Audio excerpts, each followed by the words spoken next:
അപ്പോൾ എല്ലാവർക്കും നമസ്കാരം. ഞാൻ വിചാരിക്കുകയാണ് ഇഗ്നോയുടെ എക്സാം എഴുതാൻ പോകുന്ന കുട്ടികളായിരിക്കും ഈ വീഡിയോ കാണുന്നതെന്നുള്ളത്. അപ്പോൾ ഈ വീഡിയോയിൽ നമ്മൾ ഡിസ്കസ് ചെയ്യുന്നത് ഇഗ്നോയുടെ എക്സാം എഴുതുമ്പോൾ ഹോളിൽ നമുക്ക് ആൻസർ ഷീറ്റ് തരും, പിന്നെ അറ്റൻഡൻസ് ഷീറ്റ് തരും. ഈ രണ്ട് കാര്യങ്ങളാണ് നമുക്ക് ഹോളിൽ നിന്ന് കിട്ടുന്ന ഷീറ്റുകൾ. അതിൽ ആൻസർ ഷീറ്റിൽ എന്തൊക്കെ കാര്യങ്ങൾ ശ്രദ്ധിക്കണം, അറ്റൻഡൻസ് ഷീറ്റിൽ എന്തൊക്കെ കാര്യങ്ങൾ ശ്രദ്ധിക്കണം എന്ന് നമ്മൾ പറയുന്നുണ്ട്. അതുപോലെ തന്നെ ഇഗ്നോയുടെ ക്വസ്റ്റ്യൻ പേപ്പർ ഈ രീതിയിലായിരിക്കും കിട്ടുക. ഇപ്പം 8 തീയതി ഡിസംബർ 2025 നടന്ന MSW 001 ക്വസ്റ്റ്യൻ പേപ്പറാണ് ഈ കാണിച്ചിരിക്കുന്നത്. ഇതുപോലെയാണ് നമുക്ക് ക്വസ്റ്റ്യൻ പേപ്പർ കിട്ടുന്നത്. അപ്പോൾ ഇതിനകത്ത് നമ്മൾ എങ്ങനെ ടൈം മാനേജ്മെൻറ്റ് നടത്താം, 3 മണിക്കൂറാണ് നമുക്ക് എക്സാം എഴുതാൻ കിട്ടുന്ന സമയം. ആ സമയത്തിനുള്ളിൽ എങ്ങനെ ഭംഗിയായിട്ട് ആ തന്നിരിക്കുന്ന പേപ്പർ ആൻസർ ഷീറ്റ് നമുക്ക് അഡീഷണൽ ഷീറ്റ് തരത്തില്ല, അപ്പോൾ അതിനകത്ത് എങ്ങനെ ഭംഗിയായിട്ട് ഉൾക്കൊള്ളിച്ച് ഉത്തരം എഴുതാൻ പറ്റും, എങ്ങനെ ടൈം മാനേജ് ചെയ്യണം, ഇതാണ് ഇന്നത്തെ വീഡിയോയിൽ നമ്മൾ ഡിസ്കസ് ചെയ്യുന്നത്. അപ്പോൾ ഒന്നാമതായിട്ട് പറയുന്നത്, ഇഗ്നോയിൽ നമ്മൾ ആൻസർ ഷീറ്റ് അതായിരിക്കും നമുക്ക് ആദ്യം തരുന്നത്. അതൊരു ബുക്ക്ലെറ്റ് ആയിട്ടാണ് തരുന്നത്. ഇതുപോലെയാണ് ഒരു ബുക്ക്ലെറ്റ് ആയിട്ടാണ് തരുന്നത്. പക്ഷെ ഇതല്ല സൈസ്, വലിയൊരു സൈസാണ്. അതിനകത്ത് ലൈൻ ഇട്ട വരകൾ ഇട്ടിട്ടുണ്ട്. ലൈൻ ഇട്ട ആൻസർ ഷീറ്റാണ് നമുക്ക് തരുന്നത്. അതിൽ ഏകദേശം ഒരു 25ഓളം ലൈൻസ് ആണ് ഒരു സൈഡിൽ ഉള്ളത്. അതിൽ ആദ്യം നമ്മൾ ശ്രദ്ധിക്കേണ്ട കാര്യം എൻറോൾമെന്റ് നമ്പർ എഴുതുക എന്നുള്ളതാണ്. എവിടെയാണ് നമ്മുടെ എൻറോൾമെന്റ് നമ്പർ ഉള്ളത്? നമ്മുടെ ID കാർഡിൽ എൻറോൾമെന്റ് നമ്പർ തന്നിട്ടുണ്ട്.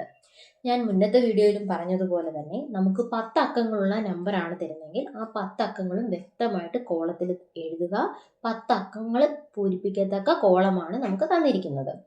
9 എണ്ണമേ ഉള്ളൂ എങ്കിൽ 9 എണ്ണവും നമ്മൾ എൻറോൾമെന്റ് നമ്പർ എഴുതിയതിന് ശേഷം അവസാനത്തെ കളം X വരച്ച് മാർക്ക് ചെയ്ത് വിടുക.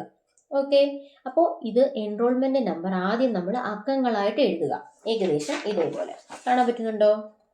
2, 3 അങ്ങനെ അക്കങ്ങളായിട്ട് എഴുതുക. അതിൻ്റെ താഴെ തന്നെ എൻറോൾമെന്റ് നമ്പർ വേർഡ്സിൽ എഴുതാനും തന്നിട്ടുണ്ട്.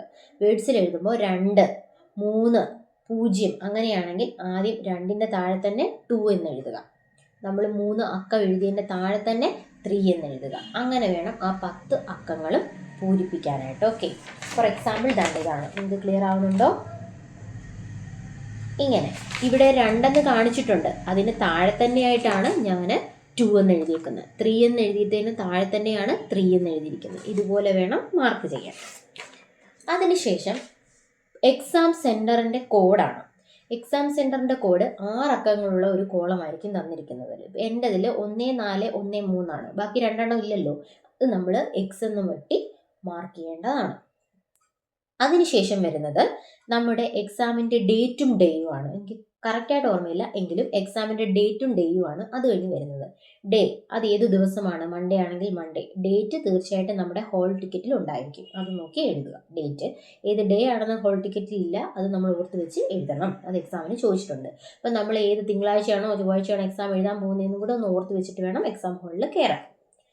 പിന്നീട് പ്രോഗ്രാം കോഡ്, ഇത് നമ്മുടെ ID കാർഡിലുണ്ട്. ID കാർഡിൽ പ്രോഗ്രാം കോഡ് എഴുതിയിട്ടുണ്ട്. മാസ്റ്റർ ഓഫ് സോഷ്യൽ വർക്ക് ചെയ്യുന്നവരാണെങ്കിൽ MSW എന്നായിരിക്കും പ്രോഗ്രാം കോഡ്. അതിനുശേഷം കോഴ്സ് കോഡാണ്. കോഴ്സ് കോഡ് എന്ന് പറഞ്ഞാൽ നമ്മൾ ഏത് സബ്ജക്റ്റ് ആണോ എഴുതുന്നത് അതാണ് കോഴ്സ് കോഡ്. ഇതാണ്ട് ഇവിടെ എഴുതിയിരിക്കുന്നുണ്ടോ, MSW 001, ഇതാണ് കോഴ്സ് കോഡ്. അന്നത്തെ നമുക്ക് എക്സാമിന് ഈ ക്വസ്റ്റ്യൻ പേപ്പർ കിട്ടുമ്പോൾ നമുക്ക് ഇതിൽ നിന്ന് പൂരിപ്പിക്കാൻ പറ്റും ഏതാണ് കോഴ്സ് കോഡ്. അതുപോലെ തന്നെ ഹോൾ ടിക്കറ്റിലും കാണും ആ തീയതിയിൽ ഏതാണ് എക്സാം നടക്കുന്നതെന്ന്. ഇതിൽ ഹോൾ ടിക്കറ്റ് MSW 1 എന്നേ കാണും. അങ്ങനെ എഴുതിയാലും തെറ്റില്ല. ക്വസ്റ്റ്യൻ പേപ്പറിൽ കിടക്കുന്ന പോലെ 001 എന്ന് എഴുതിയാലും കുഴപ്പമില്ല, 01 എന്ന് എഴുതിയാലും കുഴപ്പമില്ല കേട്ടോ. അതിനുശേഷം തന്നെ തൊട്ട് താഴെ തന്നെ ഉണ്ട് നമ്മൾ കോഴ്സിൻ്റെ നെയിം എഴുതാൻ. ആ കോഴ്സിൻ്റെ നെയിം ഇവിടെ ഉണ്ട് കണ്ടോ. ഇവിടെ origin and development of social work കോഡും കൊടുത്തിട്ടുണ്ട് കേട്ടോ. ഓക്കെ, ഈ രീതിയിൽ നമുക്ക് എക്സാമിൻ്റെ ക്വസ്റ്റ്യൻ പേപ്പർ നോക്കിയിട്ട് അക്ഷരതെറ്റില്ലാതെ നമ്മൾ എന്ത് ചെയ്യണം, കോഴ്സിൻ്റെ നെയിം എഴുതണം.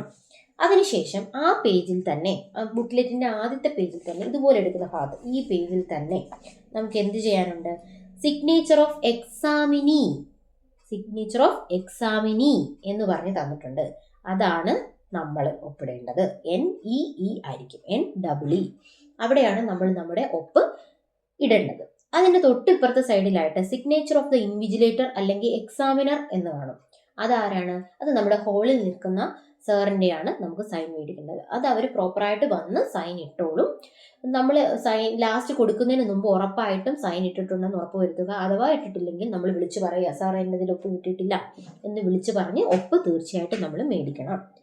അതിനുശേഷം ഈ ബുക്ക്ലെറ്റ് ഇതുപോലെയാണെങ്കിൽ ഇതിൽ പേജസ് ഉണ്ടല്ലോ, ഇങ്ങനെ പേജസ് ഉണ്ടല്ലോ. അതിൻ്റെ ഏറ്റവും അവസാനമായിട്ട് കുറേ ഇൻസ്ട്രക്ഷൻസ് നമുക്ക് തന്നിട്ടുണ്ട്. എന്തൊക്കെയാണ് നമ്മൾ എക്സാം ഹാളിൽ പാലിക്കേണ്ടതിനെ കുറിച്ചുള്ള ഇൻസ്ട്രക്ഷൻസ് ആണ്. സമയമുണ്ടെങ്കിൽ ഒന്ന് വായിച്ചു നോക്കാം. അതിൻ്റെ ഏറ്റവും അവസാനം സിഗ്നേച്ചർ ഓഫ് ദ കാൻഡിഡേറ്റ് എന്ന് പറഞ്ഞ് കാണിച്ചിട്ടുണ്ട്. ഈ ഭാഗത്തായിട്ടാണ് signature of the candidate.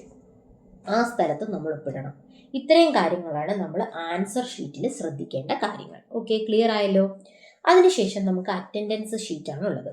Attendance sheet നമ്മുടെ അടുത്തേക്ക് കൊണ്ടുവരും, സാറ് തന്നെ കൊണ്ടുവരും. നമുക്ക് പാസ് ചെയ്ത സ്റ്റുഡൻസിൻ്റെ ഇടയിൽ പാസ് ചെയ്ത് തരും. അതിൽ നമ്മുടെ പേര് കണ്ടെത്തുക. ചില സാറുമാരാണെങ്കിൽ നമ്മുടെ പേര് കണ്ടെത്തി തരും. അവിടെ നമ്മൾ വെരിഫൈ ചെയ്താൽ നമുക്ക് ഫുൾ നെയിം കറക്റ്റ് ആണോ എന്ന് നോക്കിയിട്ട് ബാക്കി നമ്മൾ ചെയ്താൽ മതി. ചില സാറുമാരാണെങ്കിൽ അത് കണ്ടെത്തി തരത്തില്ല, ആ ഷീറ്റ് പാസ് ചെയ്തായിരിക്കും വിടുന്നത്. അപ്പോൾ നമ്മുടെ ഉത്തരവാദിത്തമാണ് നമ്മുടെ പേര് കൃത്യമായിട്ട് എവിടെയാണ് കിടക്കുന്നതെന്ന് കണ്ടെത്തുക. ആദ്യം കണ്ടെത്തുക. അതിനുശേഷം നമ്മൾ ഒപ്പാണ് ഇടുന്നത്. ഒപ്പ് നല്ല വൃത്തിയായിട്ട് തന്നെ ഇടുക. അതിനുശേഷം വരുന്ന കോളത്തിൽ പ്രസൻറ്റ് എന്ന് നമ്മൾ രേഖപ്പെടുത്തണം. നമ്മൾ എക്സാം എഴുതി എന്നുള്ളതിന് പ്രസൻറ്റ് എന്ന് രേഖപ്പെടുത്തുക. അതിനുശേഷം തൊട്ടിപ്പുറത്തായിട്ട് ഒരു വര വരച്ചിട്ടുണ്ട്. അവിടെ എഴുതേണ്ടത് നമ്മുടെ ക്വസ്റ്റ്യൻ നമ്മുടെ ആൻസർ ഷീറ്റ് ഉണ്ടല്ലോ, നമ്മുടെ ഇഗ്നോ നമുക്ക് തരുന്ന ആൻസർ ഷീറ്റിലെ നമ്പറാണ് എഴുതേണ്ടത്. ആൻസർ ഷീറ്റിന് ഓരോരോ നമ്പറുകളുണ്ട്, ആ നമ്പറാണ് എഴുതേണ്ടത്. ഒരു കാരണവശാലും നമ്മുടെ എൻറോൾമെന്റ് നമ്പർ എഴുതാൻ പാടില്ല. ആരും തെറ്റിക്കരുത്, തിരിഞ്ഞു പോകരുത്. ഓക്കെ, അവിടെ എഴുതേണ്ടത് നമ്മുടെ ആൻസർ ഷീറ്റിലെ നമ്പറാണ്. അതായത് ഇന്ന വ്യക്തി, അന്ന് എക്സാം പ്രസന്റ് ആയിട്ടിരിക്കുന്ന വ്യക്തി ഏത് ആൻസർ ഷീറ്റിലാണ് അന്ന് എഴുതിയതെന്ന് അറിയാനാണ് ആ നമ്പർ നമ്മൾ അവിടെ എഴുതുന്നത്. ഒരിക്കലും ഇത് മാറിപ്പോകാതിരിക്കാൻ വേണ്ടി. അപ്പോൾ ആൻസർ ഷീറ്റിന്റെ നമ്പറാണ് അവിടെ വെക്കേണ്ടത്. അപ്പോൾ അറ്റൻഡൻസ് ഷീറ്റിന്റെ കാര്യം നിങ്ങൾക്ക് ക്ലിയർ ആയെന്ന് ഞാൻ വിശ്വസിക്കുന്നു. ഓക്കെ, നമുക്ക് അടുത്ത ഭാഗത്തിലേക്ക് പോകാം. അടുത്ത ഭാഗം നമ്മൾ ആൻസർ എഴുതുമ്പോൾ എന്തൊക്കെ കാര്യങ്ങളാണ് ശ്രദ്ധിക്കേണ്ടത് എന്നുള്ളതാണ്. പ്രധാനമായിട്ടും പറയാനുള്ള കാര്യം, നമ്മുടെ ഒരു ആൻസർ ഷീറ്റ് ബുക്ക്ലെറ്റ് നമുക്ക് അഡീഷണൽ ഷീറ്റ് പേപ്പർ തരില്ല. നമുക്ക് 3 മുതൽ 26 വരെയുള്ള പേജ് നമ്പറിൽ മാത്രമേ എഴുതാൻ അനുവാദമുള്ളൂ.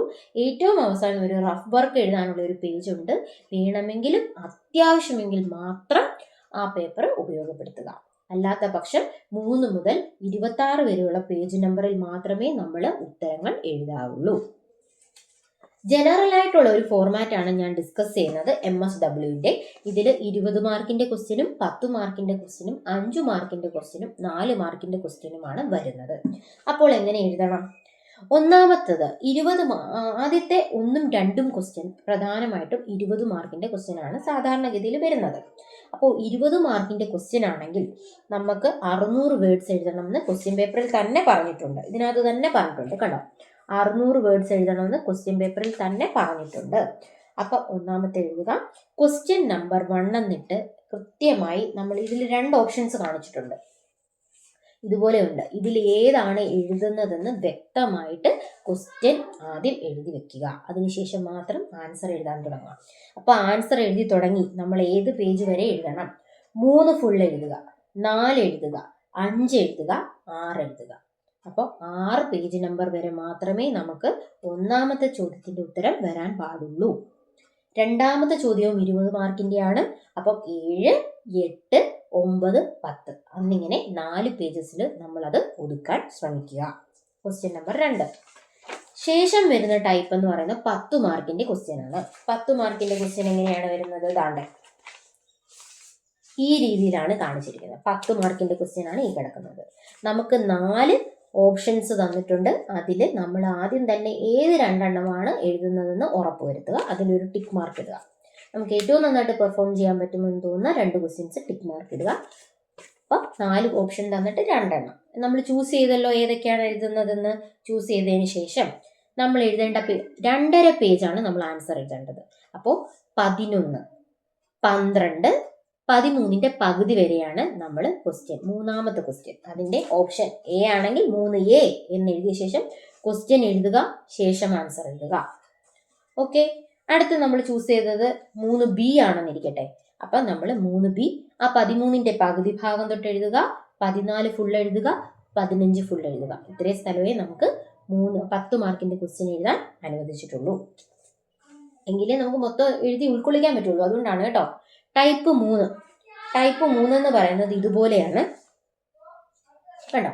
ഇങ്ങനെ നമുക്ക് 1, 2, 3, 4, 5, 6 ഓപ്ഷൻസ് തരും. ഇതിൽ നിന്ന് 4 എണ്ണം നമ്മൾ ചൂസ് ചെയ്യണം. 150 മാർക്കാണ്, 150 വേർഡാണ് നമ്മൾ മാക്സിമം എഴുതാൻ പാടുള്ളൂ. 4 എണ്ണം ചൂസ് ചെയ്ത് എഴുതണം. 5 മാർക്കിൻ്റെ ക്വസ്റ്റ്യൻ ആണ്. ഓക്കെ, അത് ഇപ്പം 4ാമത്തെ ക്വസ്റ്റ്യൻ ആണല്ലോ. 4A നമ്മൾ ചൂസ് ചെയ്താൽ 16, 17ൻ്റെ പകുതി വരെ എഴുതുക. ശേഷം 4B എന്ന് എഴുതിയിട്ട് ക്വസ്റ്റ്യൻ എഴുതുക. 17ൻ്റെ പകുതി മുതൽ 18 പേജ് നമ്പർ ഫുൾ എഴുതുക. വീണ്ടും 4C എന്ന് എഴുതുക, ക്വസ്റ്റ്യൻ എഴുതുക. 19 ഈ 20ൻ്റെ പകുതി വരെ ഉത്തരം എഴുതി തീർക്കുക. അതിനുശേഷം 4D ആണെങ്കിൽ 4D എന്ന് എഴുതുക, ക്വസ്റ്റ്യൻ എഴുതുക. 20ൻ്റെ പകുതി മുതൽ 21 വരെ ആകുമ്പോൾ എഴുതി നിർത്തുക. അപ്പോൾ 16 മുതൽ 21 വരെയുള്ള പേജിൻ്റെ അകത്ത് നമ്മൾ എന്ത് ചെയ്യണം? 5 മാർക്കിൻ്റെ മൊത്തം ക്വസ്റ്റ്യൻസും എഴുതി തീർക്കാൻ നോക്കുക.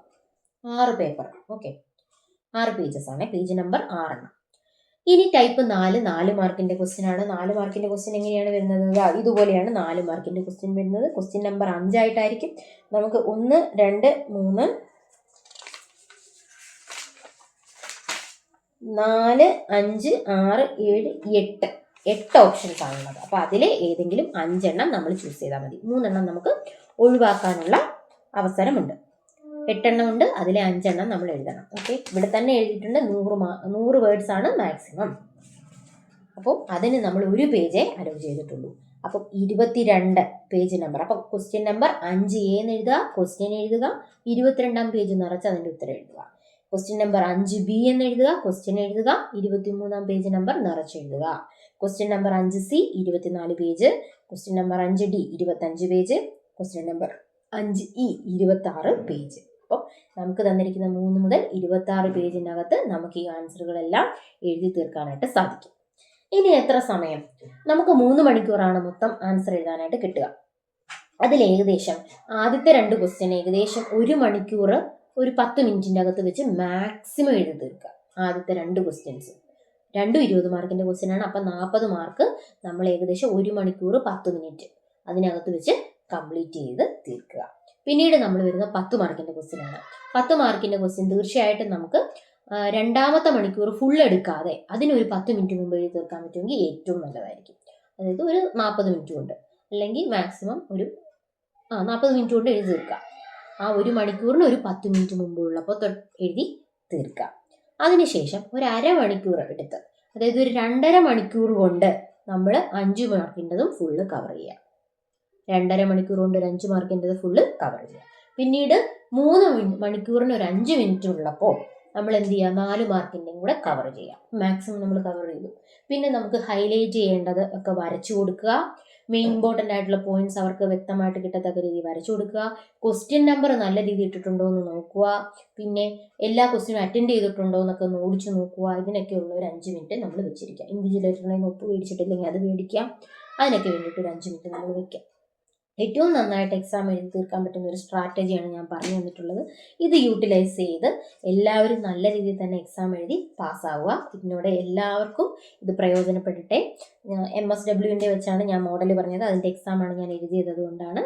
എങ്കിലും എല്ലാവർക്കും ഇനിയും എക്സാം നടന്നുകൊണ്ടിരിക്കുകയാണ്. അത് എഴുതാൻ പോകുന്ന എല്ലാവർക്കും all the very best. Okay, thank U.